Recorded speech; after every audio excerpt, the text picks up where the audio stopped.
करायचा। वनसंपदेचे संरक्षण करण्यासाठी वनविभागाकडून सुरू असलेल्या कठोर कारवाई अंतर्गत वणी येथील वनविभागाच्या दक्षता पथकाने सटाणा येथे अवैध लाकूड वाहतुकीवर धडक कारवाई केली आहे।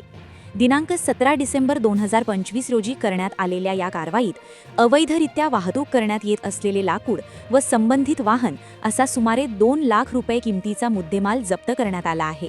विभागीय वन अधिकारी अजित साजणे यांच्या मार्गदर्शनाखाली वणी येथील फिरत्या दक्षता पथकाने कळवण सटाणा रोडवर नाकाबंदी करून तपासणी सुरू केली होती। यावेळी संशयास्पद स्थितीतून जात असलेले MH15 J3959 क्रमांकाचे वाहन अडविण्यात आले।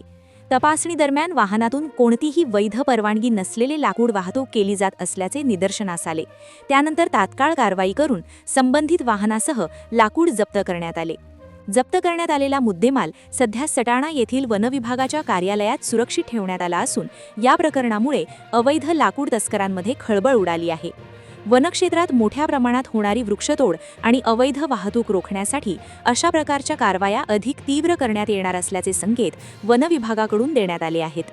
या कारवाईत दक्षता पथकातील वनक्षेत्रपाल वैभव हिरे तसेच योगीराज निकम, उस्मान सय्यद, हर्षल कोमटे यांचा सहभाग होता। याशिवाय सटाणा वनपरिक्षेत्रातील स्थानिक कर्मचारी हरी चौहान यांनीही सहकार्य केले। या गुन्ह्याचा अधिक तपास मंडळ अधिकारी सुदाम पवार हे करीत असून संबंधित आरोपीविरोधात वन कायद्यानुसार पुढील कारवाई करण्यात येणार आहे।